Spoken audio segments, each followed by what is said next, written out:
someone else was like, "This is a script for a movie," and Yeah. I was like, "Oh, okay, yeah, that's a good idea. Maybe maybe Netflix will make this. If they made that Zack Snyder movie that's out right now, then maybe they'll make mine."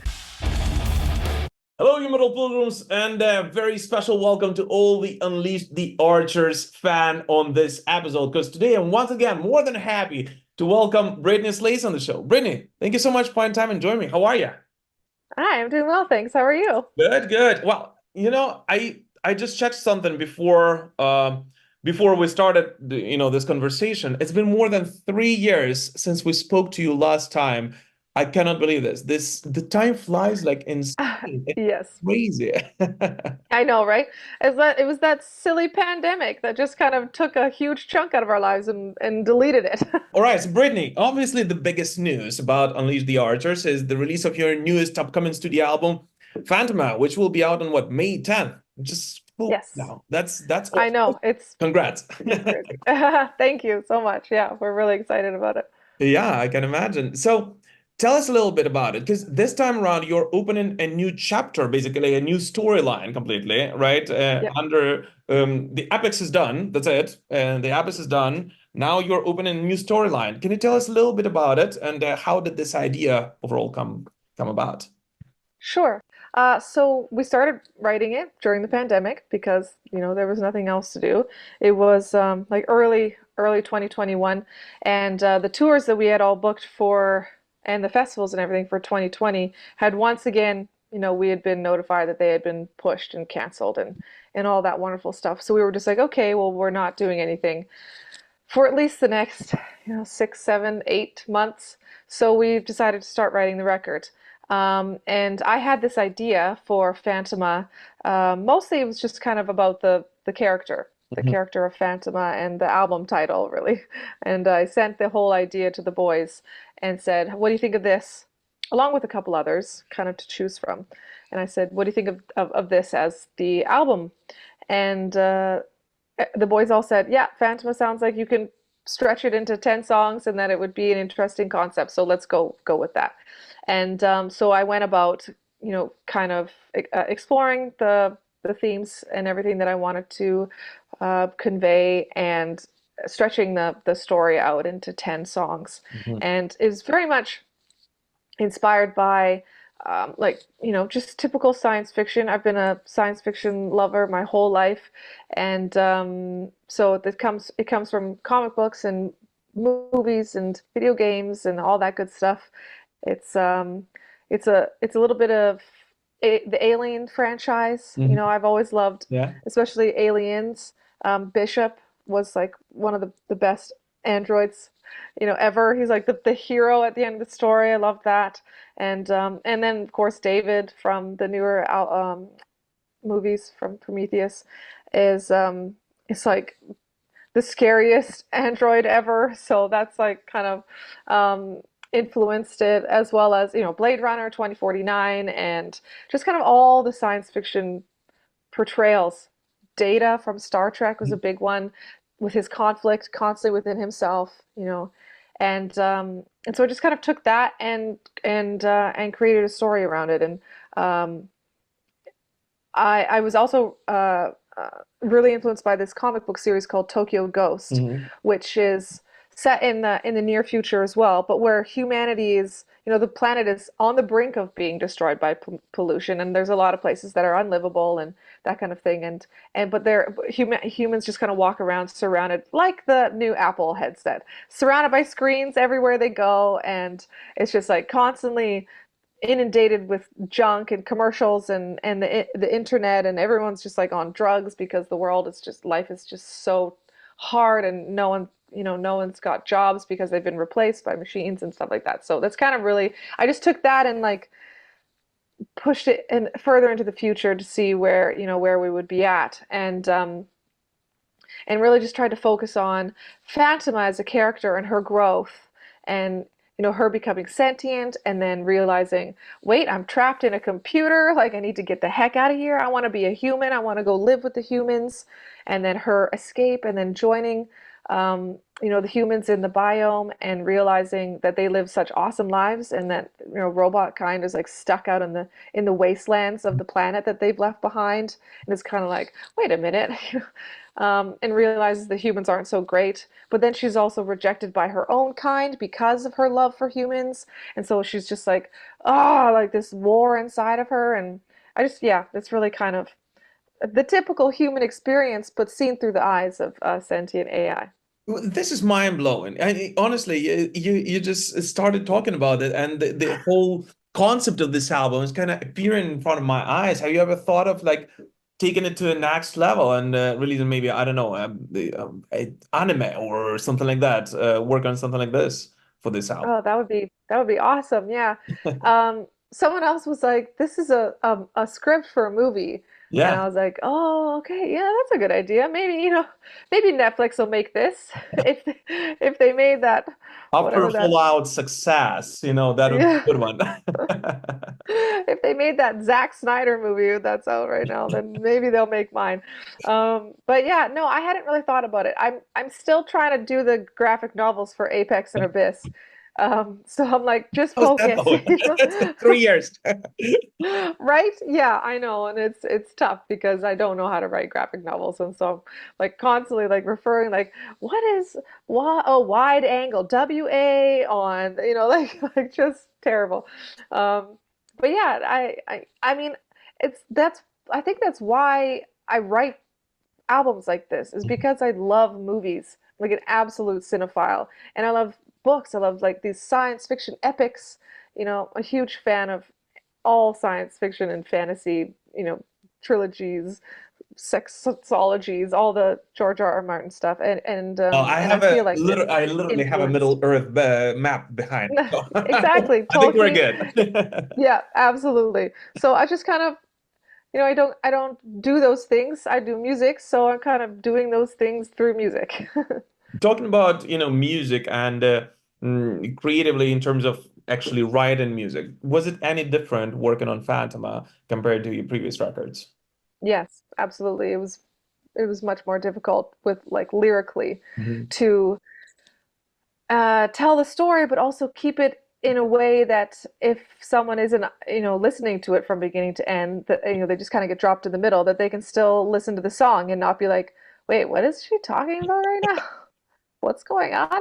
What is buried in code? Like, so it was difficult because with the past albums, I've always kind of been able to make it about more broader themes. Yeah. So, yes, this song is about a battle, but it's also about the fight within and, believing in yourself and finding the strength to rise up and you stand up when you fall and all that kind of stuff. So I've always been able to do that with the music, but this was like, no, there's a story that you need to get across here, and you're gonna have to say the word computer in your song, like Yeah. it's just so weird to go from that, from being, very abstract to being like literal. So it was tough. The whole lyric writing process always happens at the very end. I save it for the very last thing just in case things change in the studio.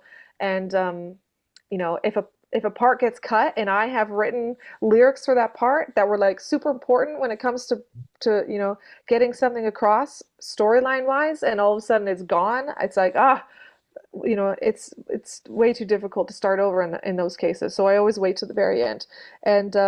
And the boys definitely helped a lot with this one. I was kind of like, give me a word that rhymes with heart. It's like you don't want to say that out there because the boys will come up with their ideas. But it was great. No, they were very helpful, and they were laughing at me. I was totally worried. I was really worried actually that it was going to be like, this album is way too nerdy Mhm. and people just aren't gonna get it. But so far, so good. People seem to be understanding of the situation. Well, two things. First of all, about being nerdy, where's your D&D behind you? Like, what's going on? You always have I behind you. I am actually in my daughter's room Okay. because our nanny called in sick today, Oh, and normally I am upstairs in the living room where our bookcase is with all of our good stuff, and I can't do that today because yeah, she's upstairs wreaking havoc And That's very familiar. so I get to be in her room. I have two daughters, and even half of my office is literally like kids' books now at this point. Yeah. Yeah, absolutely. Yeah, I know. We have like I used to have like a whole shelf is all fantasy and just beautiful, like arranged in order and by author and everything. And then now it's like I get like one row at the very top, and then everything else in her like reach point is all kids' books. So it's But like, well, the collection has changed. but it's so funny. My eldest one is 6, and we are already finishing up Lord of the Rings. We read The Hobbit 3 times already. She's obsessed with Awesome. it, and we are finishing up Lord of the Rings. And I was like, Good. I'm definitely going to do the same. I'm going to start with The Hobbit, and I cannot wait, for when she can really understand. Because right now it's mostly just like pictures. She's only 18 months, okay, yeah, yeah. and certain words and things like that, and she'll pick out. But I absolutely cannot wait for that moment.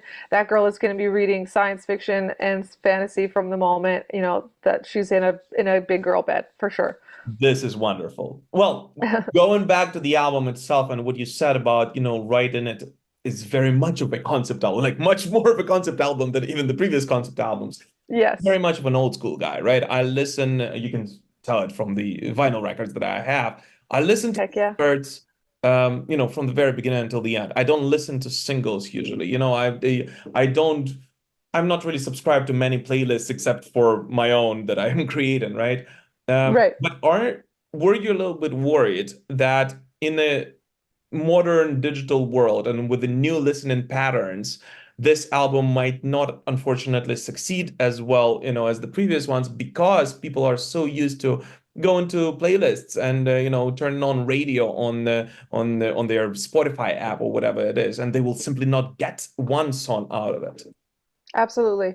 I think of that constantly because yes, I also listen to playlists, and a lot of times, what I'll do is I'll ask Spotify to play one particular song Yeah. from an artist because I want it to give me all the like sounding artists afterwards and all the suggestions that it has, and that's how I discover new bands. And I'm constantly like, oh, what's this? Yes, oh, and then I go to the album, Yeah. and then I listen, like to their latest record from front to back and see if it grabs me. So absolutely, we think of that for sure. But that's why, like I said, I usually try and kind of veil things in a more broader sense so that someone can listen to it and be like, have no idea that it's a concept record or that I'm telling a story about one character, throughout the album, or that a particular event is happening in this song. And it was much harder to do that on this one, but I did my best. Like songs like Ghost in the Mist, you could just kind of listen to that and think it's about just, assassins or whatever, and so I tried to do that as much as possible. It was difficult, definitely, for sure. What's more difficult with some tracks than others, but I mean, I just kind of tried to straddle that line as much as I could of not getting too, deep into it, not getting too literal, and still being able to have it be something that you could just kind of pluck out and listen to if need be. Well, it totally makes sense. I mean, I was obviously able to listen to the album in its entirety already, and it really flows. It really feels like a concept album, and I love about it. That's what I love about it. But so far, the fans' response to the singles you've released so far has been amazing, right? So it shows that you guys did a good job on this one. So great. Yeah, I hope so. Yeah, I mean, there's a lot of our fans know that it's a concept record and they're like expecting it and waiting for it. So a lot of times people are like, "Oh, I can't wait to hear what this means in the album, or what point she's at with this song and that kind of thing." And so that's awesome. But then there's also people that are just like, "Cool, another banger, awesome." And so it. I think it's working what we attempted with it, but who knows? That's cool. That's cool. And correct me if I'm wrong, but I'm getting much more old school vibes musically from this album than pretty much from anything you did before. Do you feel like it's a bit more old school in terms of the sound? Like it's almost like I mean, it's a very modern sounding record still. It's a record definitely done in the 21st century, but like, it's almost like futuristic back from the 1980s. It's almost like Yeah. yeah. Absolutely. That was kind of what we wanted to do. We were very much inspired by older bands, and but we wanted to put like a modern twist on it. So it was kind of like, okay, so this is like that old school Iron Maiden, kind of like the 90s-ish vibe Maiden, early 2000s-ish Maiden, but let's make it something more modern. Let's put a modern twist on it. And that was kind of the whole time we were writing, that was always our thought. That was behind every song, was like, okay, how can we make this a more modern sound? But our inspirations are so old school. So like Bird and Code is definitely kind of one of those 80s sort of, you know, rev 'em up Motley Yeah, Crue-ish yeah. vibes. And then, but how do we make it a little bit more modern? Well, we put like this weird like drum bass breakdown in the middle of it, and um, and just add some synth and kind of do our best to put some power metal-y ish vibes over top of it. And so that was kind of that was our goal with every song, was how can we have this be influenced by our past, our music from the past, as well as our favorite bands, and then kind of bring it into a more modern age. And then songs like there were some songs on there that were just inspired by like our friends, like Stryker from also from Canada. We were just like, how would Stryker do this song? And they are also influenced by old school kind of 80s metal. So it's like they do a twist on the old school stuff, and then we did a twist on them doing a twist on old school metal. That's So it's cool. just kind of, yeah, it's like pyramid of growth, I suppose you could say. That's awesome. Well, I'm gonna re-listen to it now after what you just said and the storyline, which could I honestly couldn't stop imagining it, being placed in the somewhere in time, artwork somewhere. Yes. Iron Maiden's Yeah. 98, which Awesome. by the way is my favorite Maiden album by far. So that That's number two for me. Yeah, I ah, love that which one. one is number Yeah. one? Brave New World. Brave New World. Wow, that's Yeah. that's that's an unusual choice. That's cool. Yeah. Right? I know. Everyone always says Why? that. Why Brave New And I'm World? like, I don't know. I found it at like the right place in my life or something, and it's just one that I can listen to from beginning to end, and I love every song, and I know all the words, and um, yeah, it was more of a deep cut, but it's definitely, I don't know. I just love it. It's like It's the wonderful. the the themes on there, and the choruses and everything is just so catchy, and I thought Bruce was like top of his game in those days. So yeah. Yeah, wow, that's all. I'm a huge Iron Maiden nerd, so we're good on this. And talking about being top of your game, and obviously, I'm one of those people who believes, although unfortunately I wasn't able to do so for the past 3 years already because we all had COVID, and I'm in Ukraine now, so obviously, the war prevents us to from going to the concerts. But I still believe that heavy metal is supposed to be enjoyed live, Oh yes. sweaty clubs and on festivals. Uh, Yeah. you guys are about to hit the road with Powerwolf in the US, going on a huge run in Europe, festival run, and you're headlining tour in Australia, right? Is that correct? Well, that's Yep. awesome. First of all, this is wonderful. How are you guys going to present this new record, a concept album, while playing live? And how you guys are planning to integrate it with the older stuff, which you have to play still? Yeah, absolutely. I think, yeah, we're just gonna kind of do the usual. We're gonna grab the singles and throw them in there wherever we can that it kind of fits. Mhm. Unfortunately, we're just not at the place where our sets can be, 2.5 hours. So, we can't play like the album front to back and Yeah. then add a bunch of favorites at the end or anything like that. So, yeah, we're just gonna kind of make sure that we still have some of the old stuff in there for people that have never seen us before, so they get to hear their favorite tracks, hopefully. And then, yeah, just sprinkle the new stuff in there as well. So that if people are jamming on the new record, they can hear the new songs. So it's tough for sure. Think some songs that we've been playing for a long time are gonna get the chop, but hi, sweetie. Hi. Uh, So it's going to be difficult to choose, but we're just going to try and kind of, I know this is impossible, but see if we can please everyone with a set list that has a little bit of everything. Maybe one day we could do kind of like a front to back Mhm. special show thing. But then people would be like, you can't just do that for Phantoma. You got to do it for Apex and Abyss, and it's, just be a big, it would be a big rigmarole. So we'll see maybe someday. But for now, it's just gonna, yeah, we're just gonna add the singles in there, I think. Well, that's awesome. Hope you guys have a wonderful tour, and I really hope to see you guys in Ukraine at some point. Hopefully, Yes. then later. Absolutely. Yeah, Good. no, we're definitely hoping to get out that way, and hopefully, yeah, I'm not gonna say anything, but someone needs to figure something out. You guys are having a hard time over there, and I don't think enough is being done. But anyways, that's another discussion. Absolutely, absolutely. But thank you. Yeah, I know your position, and I know everything. And we spoke at the beginning of the war, back 2 years ago. Wow. Oh my God, it's been Yeah. 2 years. Right?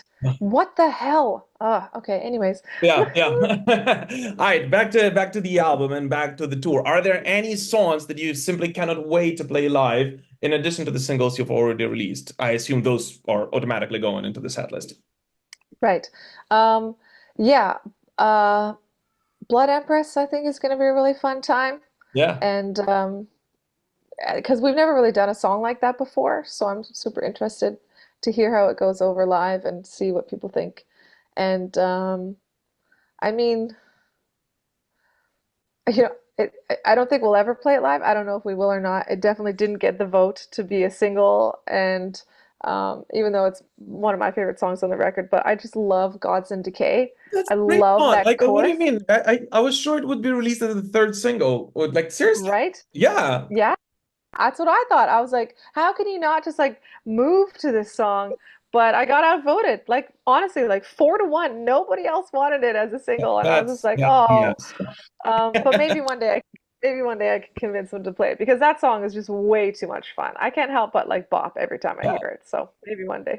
Well, that's awesome. That's awesome. And once again, I wish you guys an amazing tour, and I'm sure that it will be absolutely incredible. Brittney, I hope talking so. about heavy metal is literally my biggest passion in the world. I can do this forever, but there is a time limit to these things. So at least what people tell me, and especially the ones from the label, we're like 30 minutes, no more vlog, please. Yeah, it is tight. Yeah. Sometimes they're booking two slots for me because they know that I can go on forever, forever. So, but that's it. I'm not gonna keep you here for any longer. Any last message for the fans? Anything you want to share with them, both old and new, all across the world? Just thanks so much for listening, and we hope you enjoy the new album and try to listen to it from beginning to end if you can, because it's definitely meant to be heard that way. But if not, that's okay too. And hopefully, we'll see you on the road sometime soon. If not at the European festivals this summer, at the headlining run that we are planning for next year. Hopefully, we'll see you then. Absolutely incredible. This was Brittney Slayes from Unleash the Archers and their new studio album. Phantoma will be out on 10th of May via Napalm Records. Make sure to check it out. I'm sure you will absolutely love it. Brittney, thank you so much for finding time and joining me. Keep rocking. Thank you. Yeah, thanks. Bye.